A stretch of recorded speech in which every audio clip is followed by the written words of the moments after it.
बोले हे देवी, अगर मुझे जीवन में कभी तुम्हारा त्याग भी करना पड़ा तो वचन देता हूं मैं आपको एक पुत्र देने के बाद ही जाऊंगा, छोड़ करके बगैर पुत्र दिए नहीं छोड़ूंगा।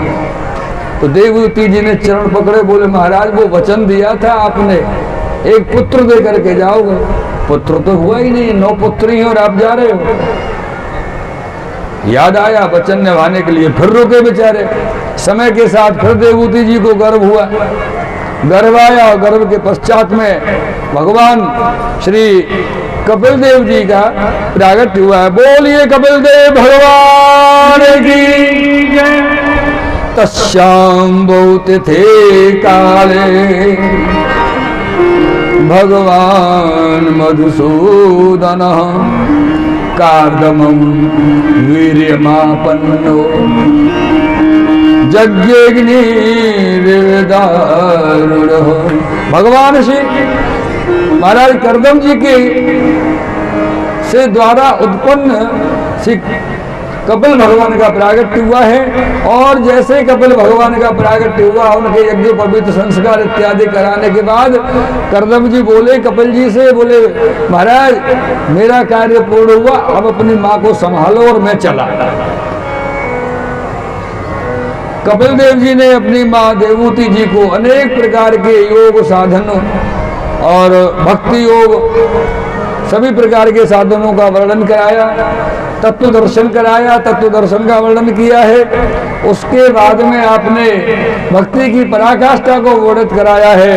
और इस प्रकार वर्णित कराते कराते जब उन्होंने देखा कि भक्ति में तल्लीन होकर के मेरी माँ का देह यहाँ रह गया है, उनकी आत्मा मेरे मुझ में विलीन हो गई है, तो अपनी माँ का संस्कार करके और आप श्री भगवान कपिल देव जी, कपिल देव धाम कहाँ है? गंगा सागर। कपिल देव जी का आश्रम गंगा सागर में है, वहां पधारे हैं। और कपिल देव भगवान की सुने नहीं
इस प्रकार से श्री सुखदेव जी महाराज ने तृतीय स्कंद को विराम दिया, चतुर्थ स्कंद की कथा का प्रारंभ कर रहे हैं। ये मनोस्तु शतरूपायां तिस्र कन्याश्च जज्ञिरे आकुतिर्देवहूतिश्च प्रसूतिरिति श्रुतः।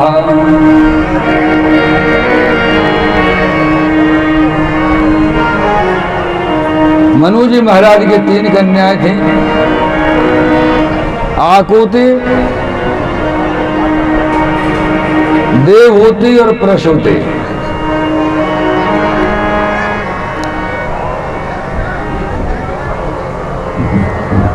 ये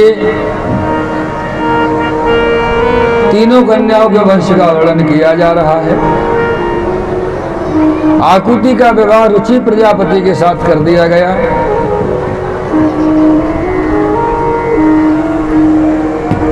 इनके वंश में तुषिता नाम के देवता हुए हैं महाराज मनु जी के वंश में।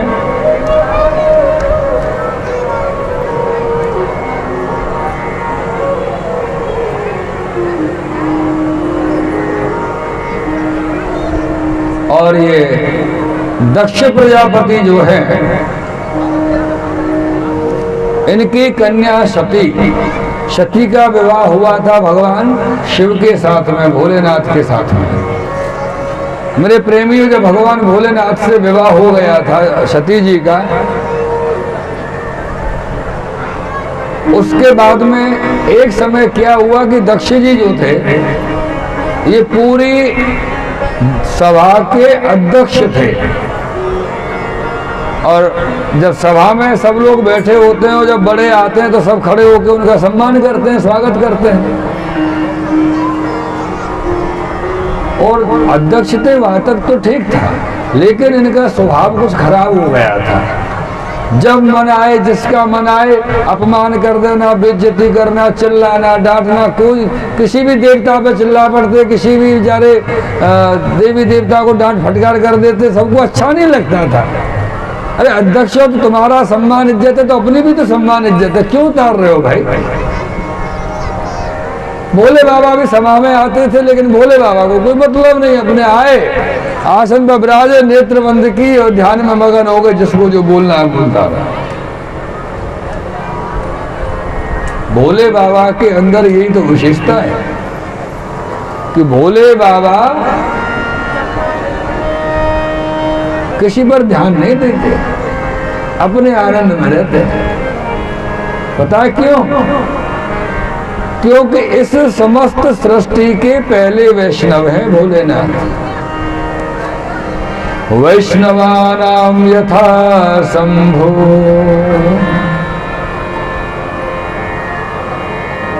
और वैष्णव का, भक्त का तो लक्षण है कि वो कभी किसी पर ज्यादा ध्यान नहीं देता। हाँ, कोई काम है तो ठीक है, बाकी अपने आनंद में मगन रहते हैं। एक दिन क्या हुआ, सभी देवता इकट्ठे होकर के देवजन और भोले बाबा के पास कैलाश पर्वत पे आ गए। भोले बाबा ने कहा, अरे भाई आज सब लोग यहाँ कैसे आ गए, क्या बात है? बोले क्या करें भोलेनाथ, प्रणाम स्वीकार करो। हाँ बोलिए क्या बात है? बोले बात ये कि हम तो बहुत दुखी हैं सब लोग। बोले क्या हुआ? बोले आपके वो ससुर जी हैं ना, बहुत परेशान करते हैं सबको। भोले बाबा बोले ससुर जी है तो बताओ मैं क्या करूं? बोले आप भी कर सकते हो और कोई नहीं कर सकता। ससुर जी का सही व्यवस्था ठीक ठीक बैठे तो दामाद ही कर सकता है, और किसी के बस की बात नहीं है। हाँ सही बात बताऊं आपको, ग्रह होते हैं ना, ग्रह पूजा, अंदर पूजा होती है। आप में से कौन पूजा कराते हैं वो जानते होंगे। सूर्य, चंद्रमा, मंगल, बुध, गुरु, शुक्र, शनि, राहु, रवि, राहु, केतु, कितने ग्रह होते हैं? 9। हाँ 9 ग्रह। हाँ 9 ग्रह।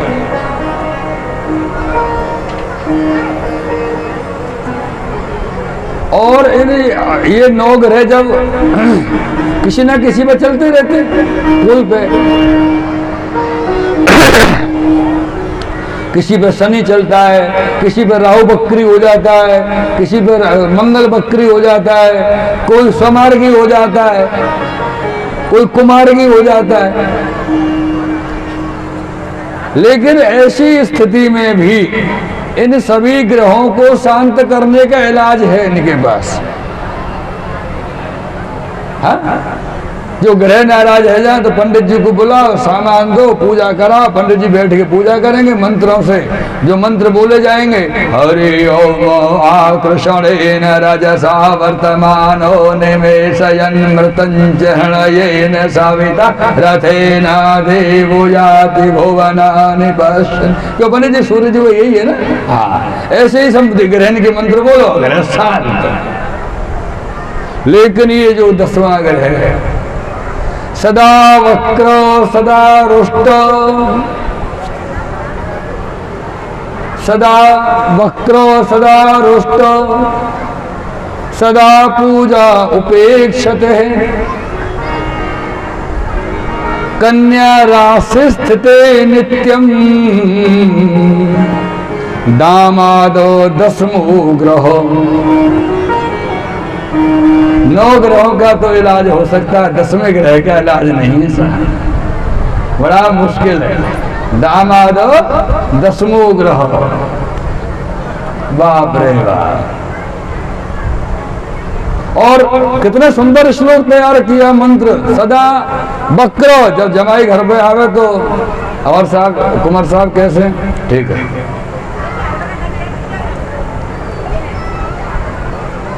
क्यों नाराज होगा, कोई बात चल रही है, क्यों मैंने कुछ कही का आपसे, कोई बात, चलो ठंडो गरम कछु ले लो, ले लेंगे तो गाय को आए यहाँ पे भूखे रहेंगे क्या। जितनी सेवा करो उतना ही गर्म हो तो चलो जाएगा, जितने शांति के उपाय करो उतना गर्म हो तो चलो जाएगा।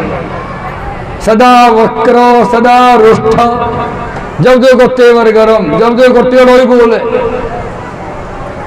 जितनी पूजा करो। हाँ, अरे आप आते हो, इतना सब करते हैं, अच्छा भोजन कराते हैं, दावत करते हैं, आपकी सेवा, ऐसा करते हो कि हम तो करते हो, तो हम जमाइए तुम्हारे। सदा पूजा उपेक्षा, जितनी पूजा करो उसकी उपेक्षा करता रहता है। और सबसे बड़ी बात वो है ना, ग्रह बेचारे सूर्य शनि मंगल गुरु राहु केतु, आज वृश्चिक में, कल कन्या में, परसों तुला में, फिर वृश्चिक में, फिर कुंभ में, फिर मीन में, फिर मेष में, राशियों को बदलते रहते। कम से कम किसी राशि वाले को शांति तो मिलती है, कोई कष्ट भोगता है। लेकिन ये ऐसा खतरनाक ग्रह है, कन्या राशि स्थित नित्यम, एक ही राशि में बैठता है जिंदगी भर, कन्या राशि में, राशि नहीं बदलता अपनी, कन्या की राशि में बैठता। कन्या राशि स्थित नित्यम, दामादो 10मो ग्रह। ये 10वां ग्रह बड़ा खराब है साहब, सावधान, खबरदार। ये 10वें ग्रह को लेकर के उन्होंने, देवताओं ने कहा कि महाराज आप दक्ष जी के 10वें ग्रह हैं, आप ही उनको संभाल सकते, और किसी की बात नहीं चलेने वाली। बोले बाबा, बोले देखो कोशिश करते हैं, कुछ होता है तो ठीक है, नहीं तो कोई बात नहीं, क्योंकि हमारे ससुर साहब भी बहुत अपने आप में बड़े हैं। चलो सब देवता चले गए। दूसरे दिन सभा में जाना हुआ, सब देव अपने अपने सिंहासन पर, कुर्सियों पर जो उनका आसन था वह विराजे, और भोले बाबा अपने सिंहासन पर विराजे। जाकर के भोले बाबा ने क्या किया, ध्यान लगा लिया अपने परम इष्ट का, परम आराध्य का, जिनका रात दिन हृदय में चिंतन के चलता है, उनका ध्यान कर लगा लिया है, और नेत्र बंद करके ध्यान कर रहे हैं भोलेनाथ। इधर वो तो ध्यान में मगन हो गए, उधर दक्ष जी का आना होगा। सब लोग दक्ष जी के स्वागत में खड़े हो गए, भोले बाबा को पता ही नहीं चला कब आ गए दक्ष जी। वो बैठे रहे। इस बात से दक्ष जी नाराज हो गए, बोले ये भंगेरी गंजेड़ी और शमशान में पड़ा रहता है, अपवित्र कहीं का, शमशान की चिता की मिट्टी लगाता है, दुनिया भर का अशुद्ध है, इसको अकल ही नहीं है, कौन आ रहा है कौन जा रहा है सम्मान करने का सोचता नहीं है। चलो मैं शाप देता हूं, आज के बाद जो हम यज्ञ करेंगे उसमें शंकर का स्थान नष्ट कर देंगे, खत्म कर देंगे, शंकर जी को स्थान ही नहीं देंगे। और जब होता है ना, एक बात सुनी है आपने, मालिक मेहरबान गधा पहलवान है, बहुत बढ़िया बात है। जब दक्ष जी इतने बोले तो दक्ष जी के साथी थे नीचे काम करने वाले, वो भी बोल पड़े, अरे ये तो पाखंडी है, भोले बाबा पाखंडी है, ढोंगी है, और शमशान की राख लगाता है, और इसके जो जितने भी भक्त होंगे सब ढोंगी पाखंडी होंगे, और पता नहीं क्या क्या बोलना शुरू कर दिया दक्ष जी के साथियों ने। इधर बेचारे नंदी बाबा का जोश रुके नहीं। जब नंदी बाबा बोलना शुरू करें तब भोलेनाथ उनका हाथ पकड़ने बोले चुप, बोलो मत, तुम चुप हो जाओ। जब नंदी बाबा को अच्छा नहीं लग रहा, उनके ठाकुर जी के उनके भगवान का अपमान हो रहा था, वहां पर शंकर जी का अपमान कर रहे थे दक्ष जी और उनके साथी लोग, लेकिन जब दक्ष नंदी बाबा बोलना शुरू करे तभी भोले बाबा उनको हाथ मसक दे। रुको,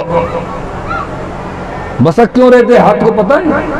उनको ये लग रहा था कि अगर अभी हम बोलना शुरू करेंगे तो पता नहीं क्या होगा, पहले इनको सब कुछ निकलने दो धीरे धीरे इनके अंदर का विष। जब सब निकल गया, इन्होंने आपस में झगड़ा होकर के सब चले गए, आज की सभा भंग हो गई, भोले बाबा कैलाश पे पधारे। लेकिन भोले बाबा की एक बात बताए आपको, सबसे बढ़िया पति हैं भोले बाबा, सबसे बढ़िया पति।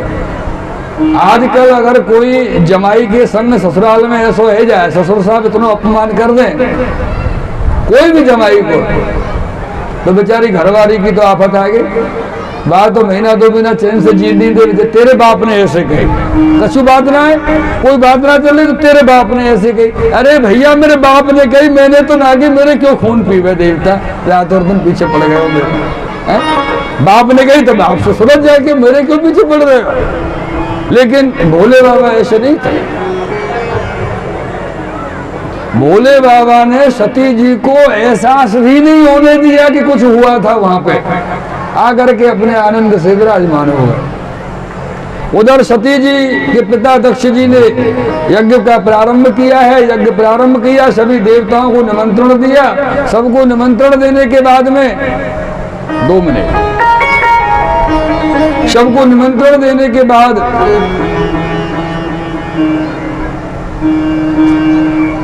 सती जी को निमंत्रण नहीं दिया, यानी जमाई को नहीं दिया तो ठीक, बेटी को भी न्योता नहीं दिया, तो बेटी पराई हो जाती है ना। कन्यादान कर दिया, फिर अपनी थोड़ी, फिर तो गई दूसरे के पास, उसकी हो गई। पुत्रदान तो कहीं आता नहीं है, कन्यादान ही तो होता है, कन्यादान महादान। और दान कर दिया कन्या का, वो तो जिस पति के साथ गई उसकी हो गई। दान करने के बाद ही कन्या का गोत्र परिवर्तित हो जाता है। आपका जो गोत्र है वो हट जाता है, पति का गोत्र उसके पीछे लग जाता है, क्योंकि अब वो उसकी हो गई, आपकी नहीं रही। जब जमाई से झगड़ा हो गया तो कन्या से भी हो गया, फिर क्या, न्योता ही नहीं दिया दक्ष जी ने। और बाकी के जो देवता है अपनी अपनी पत्नियों के साथ, देवियों के साथ विमानों में बैठ बैठ करके जा रहे थे। एक कोई देवी की नजर पड़ गई कैलाश पर्वत में, सती जी वहीं अपने काम में लगी हुई। बोले सुनो सुनो सुनो, क्या हुआ? बोले सती जी तो अभी कैलाश पे ही है। बोले हाँ तो रहने तो क्या फर्क पड़ता है। बोले सती जी के पिता के घर में इतना बड़ा कार्यक्रम यज्ञ हो रहा है और सती जी नहीं गई, हमको तो कुछ ठीक नहीं लग रहा। सुनो हम भी नहीं जाते। हाँ तो देवता महाराज बोले वो उनके बाप बेटी का कुछ हुआ मामला, विषय लड़ाई झगड़ा, पता नहीं क्या बात होगी, अपन को बीच में पड़े, अपन को न्योता, अपन चले, जिसको नहीं आया वो नहीं जाओ। पाप का बाप कौन है बता? पाप का बाप बाबा। पाप का बाप होता है लोभ। बस लोभ दे दो, वहीं से पाप होना शुरू हो जाएगा किसी भी प्रकार का। उसका उत्पन्न करने वाला होता है लोभ। यहाँ इन देवताओं को लोभ था कि हमको निमंत्रण आया, हमको सम्मान मिल रहा है, हम चलते हैं, जिसको नहीं मिला वो नहीं मिले। सती जी को पता चला कि मेरे पिता के घर आवाज कैसे चेंज हो गई। अच्छा, हे कृष्ण, ये उनको पता चला पिता के घर में यज्ञ हो रहा है, तो भोलेनाथ के पास आई और भोलेनाथ से निवेदन किया। सती जी कितनी सुंदर बात कहती हैं। आजकल पता है ज्यादातर झगड़े क्यों होते हैं घरों में, पति पत्नी के बीच में? कोरा अहंकार, लेना देना कुछ नहीं। तूने मेरे माता पिता के बारे में ऐसे कैसे कही? अरे वो बात ही ना वैसी झगड़ा। अरे कह दी तो कह दी, हाथ पांव तोड़ के माफी मांगो तो बात खत्म। तनातनी क्यों कर रहे हो भाई? आगे क्यों बढ़ा रहे हो? अच्छी पत्नी का स्वभाव था। सती जी ने भोले बाबा से निवेदन किया, समझने जैसी बात है। अगर वो चाहती तो कह सकती थी, भोलेनाथ सुनिए, मेरे पिता के यहाँ यज्ञ हो रहा है, मैं जा रही हूँ। मेरे पिता के यहाँ हो रहा है तो भोले बाबा कह देते, ठीक है तुम्हारे पिता के यहाँ हो रहा है जाओ, मेरे पिता के थोड़ी हो रहा है जो मैं जाऊं। लेकिन सती जी ने कितना सुंदर बात कही, प्रजापते श्वशुरस्य सांप्रतम। हे भोलेनाथ, आपके ससुर दक्ष प्रजापति के यहाँ यज्ञ हो रहा है। आपके ससुर, कितना सुंदर संबोधन दिया। सामने वाला क्रोध में होगा तब भी नरम हो जाएगा। आपकी प्रजापते स्वशुरस्य सांप्रतम, आपके ससुर दक्ष प्रजापति के घर यज्ञ हो रहा है, आप आज्ञा दे तो हम चले? बोले नहीं मैं नहीं जा रहा। तो बोले मैं जाऊं? बोले आप भी मत जाओ। आज्ञा मांगी तो मना कर दिया, लेकिन सम्मान दिया और इससे हुआ कुछ नहीं। भोले बाबा के ससुर ससुर ही रहेंगे, उनके पिता पिता ही रहेंगे, लेकिन शब्दों का अंतर है। बात इतनी अच्छी से समझ गई। शब्द महत्वपूर्ण होते हैं मेरे प्रियजनों। ये भोले बाबा ने मना किया, बोले देवी आज आपका हमसे विवाह हो गया, और जब विवाह हो रहा था, फेरे पड़ रहे थे, सप्तपदी पढ़ी जा रही थी। सप्तपदी पढ़ी जाती है विवाह में, पंडित जी पढ़ते हैं, गुरु जी महाराज। तो सप्तपदी में 7 वचन भी लिए जाते हैं पति पत्नी से कि बिना बुलाए नहीं जाओगी। पत्नी कहती है कि मुझे 4 स्त्रियों में मुझसे बात नहीं करोगे, डांटोगे नहीं, मेरा अपमान नहीं करोगे, जो कुछ कहना है घर में आके कहो। झगड़े की जड़ तो यह है, 4 औरतों में औरत खड़ी है अपनी भैयरवानी, और पति आवे, यहाँ क्यों खड़ी है, चल घर में। अरे यह बात है घर में समझा देते, बाहर खड़ो नहीं हो ना, भागू क्यों घर? चिल्ला के बेचारी को बेइज्जती करे, झगड़ा तो हो गई हो। तो उन्होंने कहा कि तुमको नहीं जाना है, क्योंकि जिस दिन उन्होंने तुम्हारा संकल्प हमारे लिए कर दिया, उस दिन वचन दिया था कि अब पिता का घर पुत्री का घर नहीं है, पति का घर पुत्री का घर है, और जब तक वहां से निमंत्रण नहीं आए तब तक तुमको नहीं जाना चाहिए। न्योता आए, खबर आए तो सम्मान से जाओ, नहीं तो नहीं जाओ। अब इनके मन में तो देखो कुछ भी हो साहब, बेटियां तो बेटियां होती हैं, मायके की आती है, कैसा भी हो मायके की आती तो है। बोले सुनो आप ना, तो ठीक है मैं जा रहा हूँ, मैं जा रही हूँ। भोले बाबा बोले 1-2 बार मना कर दी, नहीं माने तो ठीक है जाओ, लेकिन सुनो तुम्हारा जाना ठीक है, तुम जाओ। कारण क्या हुआ कि भोले बाबा और सती जी के बीच में कुछ विचार भेद चल रहा था बहुत समय से।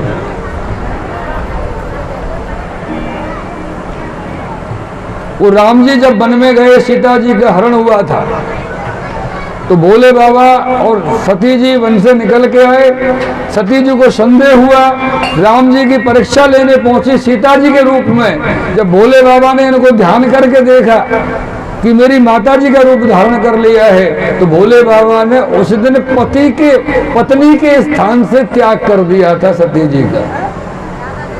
इसलिए इनका जाना जरूरी था। त्याग कर दिया, जाएंगे, देह छोड़ेंगे, पुनः अवतार होगा तो जीवन में पत्नी के रूप में आएंगे। इसलिए ये पधारे हैं। वहां जाकर के देखा है कि पिताजी के यहाँ सभी का सम्मान है, सभी का आसन स्थित है, लेकिन मेरे पति का आसन नहीं है। रुकिए, मैं है प्रसंग ही नहीं करो।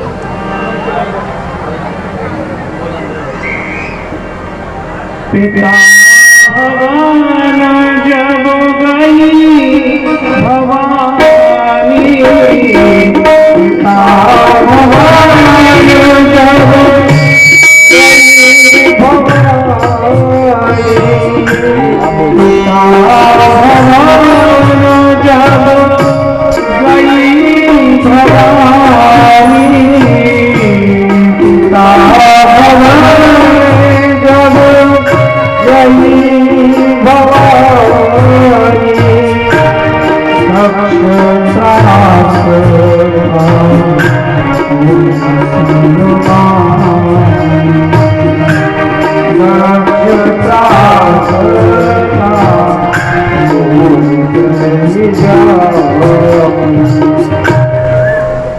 ये हाँ बोलिए।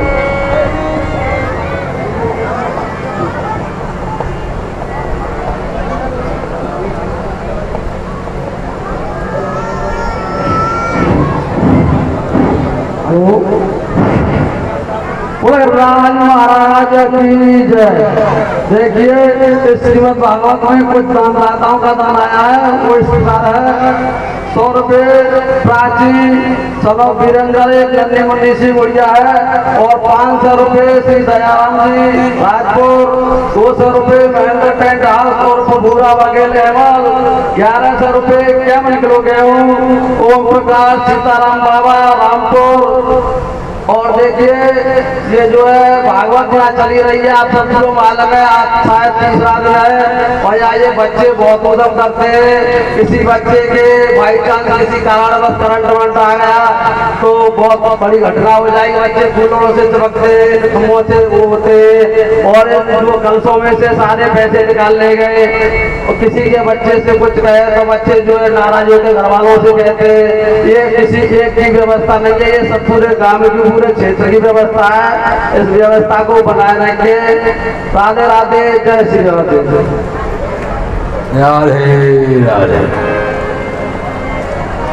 मेरे प्रियजनों, सती जी वहां पधारी हैं, और पधारने के उपरांत जब अपने पति का सम्मान नहीं देखा तो सती जी के एक बड़े सुंदर भाव हैं। सती जी कहती हैं, करुणो पिधाय निर्याज्य दकल्पईशे, धर्मा वितर्य श्रणिन्द्रभिरश्यमाणे, करुणो पिधाय निर्याज्य दकल्पईशे, छिन्दात् प्रशैर्रुसतिं सतिं प्रभुश्चे, जिव्यावशूनपि ततो विसृजेत् सधर्म। सती जी कहती हैं कि शिष्य के सामने गुरु का, भक्त के सामने भगवान का, पत्नी के सामने पति का यदि अपमान हो रहा हो, यदि अपमान हो रहा हो तो समझिए, यदि तुम्हारे अंदर सामर्थ्य है, शक्ति है, ताकत है, तो सती जी ने कितनी सुंदर बात कही है, जीव्या में सुंद पित तो विसृजित धर्म। सामने वाले के मुंह के अंदर हाथ डालो, जो अपमान कर रहा है, गलत बोल रहा है, उसके मुंह में हाथ डालो, उसकी जवान पकड़ो और बाहर खींच लो, सती जी कहती हैं। और यदि सामर्थ्य नहीं है, ऐसा नहीं कर सकते, तो कानों में उंगली डालो और निकल जाओ। लेकिन अपने पति का, गुरु का और भगवान का अपमान मत सुनो, मत देखो। सती जी में सामर्थ्य तो थी, सामने वाले से बदला ले सकती थी, लेकिन सामने था कौन? सती जी के पिता। करे तो करे क्या, इसलिए कुछ कह नहीं सकती। तो सती जी ने श्री भगवान भोलेनाथ का ध्यान करते हुए अपने आप को समाधिस्थ कर लिया, अपने देह को ज्योति प्रवीण कर लिया, प्रविष्ट कर दिया है ज्योति में। अग्नि प्रज्वलित हो गई है, भस्म कर लिया। और जब ये स्थिति हुई, सबने देखा कि सती जी ने देह त्याग कर दिया है, तो जो समझदार थे ना वहां, उन्होंने बोले यज्ञ हो गया पूरा, चलो। हाँ, हो गया यज्ञ। अरे जिस यज्ञ में सती जी ने देहोत्सर्ग कर दिया, वो यज्ञ पूरा हो ही नहीं सकता। अब तो बड़ा कुछ होने वाला है। समझदार तो निकल गए, कुछ लोग ही थे ना। हाँ, कुछ लोग ही थे। अरे कोई मर कोई जी, हमें क्या मतलब, हमें हमारी दक्षिणा मिल जाए। हाँ? पाप का बाप लोग वो बैठे रह गए तो दक्षिणा तो मिल रही थी। भोले बाबा को पता चला, भोले बाबा ने अपने गढ़ को भेजा है, वीरभद्र को वहां भेजा, और वीरभद्र ने आकर के सब कुछ विध्वंस कर दिया। और जो उस समय पर जब ये दक्ष भगवान भोलेनाथ को अपमानित कर रहे थे, सभा में गाली दे रहे थे, अब टेढ़ा बोल रहे थे, और कुछ लोग हंस रहे थे, भोले दक्ष जी के साइड वाले हंस रहे थे। आहा, मजा आ रहा है, तो भोले बाबा को गाली पड़ रही है। कुछ लोग सुनो, कुछ लोग आंखों से इशारा करते हैं, हाँ थोड़ा और बोल, ये ऐसा ही है, और इसको बोल थोड़ा सा, कुछ आंखों से इशारा कर रहे थे। तो जो लोग हंस रहे थे, वीरभद्र ने उनके दांत तोड़ दिए। जो आंखों से इशारा कर रहे, उनकी आंखें निकाल के फेंक दी। और जो ताली बजा रहे थे भगवान शंकर को गाली देने पर, उनके हाथ में उखाड़ के फेंक दिए। अंत में बचे दक्ष जी महाराज। दक्ष का तो शर पकड़ा, गर्दन मरोड़ के तोड़ी। और जो यज्ञ कुंड था ना, जिसमें यज्ञ चल रहा था, ओम नमः शिवाय स्वाहा, ओम शंकर भगवान की।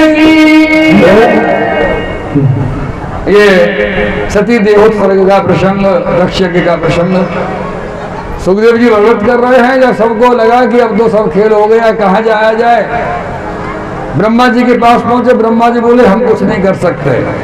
कारण ये है, कर तो सब कुछ सकते हैं, लेकिन भैया जिसका दिल दुखाया उससे माफी मांगोगे तो अच्छा है। और दिल तो दुखाया आपको, और माफी मांगे आपके पिताजी से, क्या फायदा हो रहा भाई? संतुष्टि आपको जब होगी जब आपसे माफी मांगी जाए। तो ब्रह्मा जी ने कहा मैं कुछ नहीं कर सकता, भोले बाबा के पास जाओ। ये बोले कि महाराज भोले बाबा के घर ने ऐसी हालत कर दी, उनके सामने जाएंगे तो क्या होगा हमारा? बोलो कुछ नहीं होगा, चलो हम चलते हैं साथ में।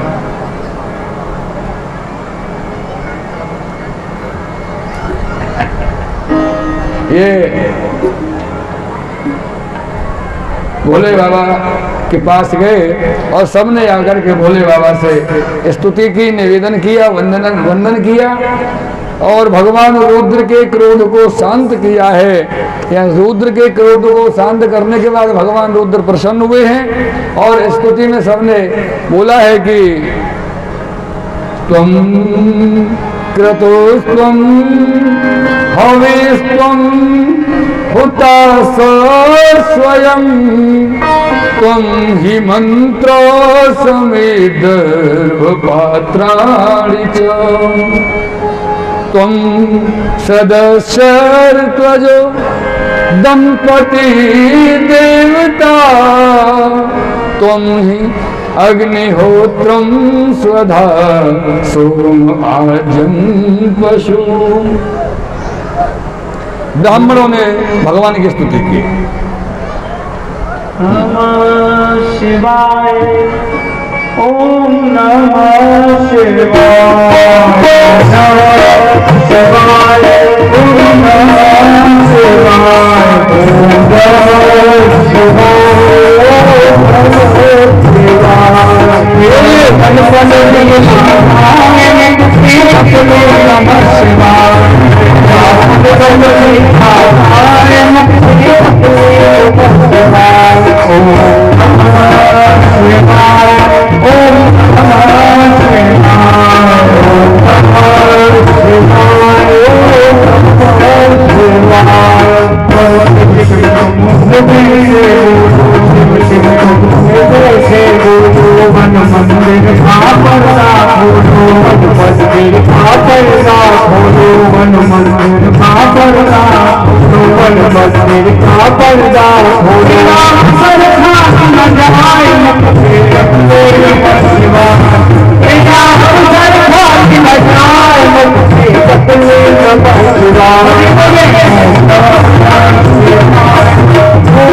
Oh,